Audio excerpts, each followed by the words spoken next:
สบายดีมาพบกันนี่แล้วเนาะนี่ก็มาเบิ่งน้ำอยู่อ่างน้ำก็ใสงามสีเขียวมรกตเลยเนาะเบิ่งกันเลยเนาะเบิ่งน้ำกันเลยว่ามันสะอาดอยู่บ่ว่าเป็นตาอาบอยู่บ่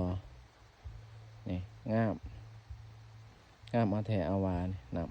ำความใสความงามของน้ำก็อยู่ห่างไกลจากเพื่อนคนเนาะ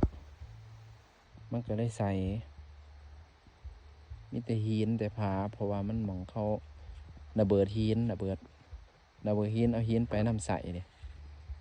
เนาะหินธรรมศาสตร์ก็งามแต่อันนี้ก็มีแต่เขาเลี้ยงกล้วยเลี้ยงงัวอันน่ะน้ำนี่ก็ใสงามดีมาหาสิลองมาอาบเบิ่งก่อนออกจากหน้าเว็บ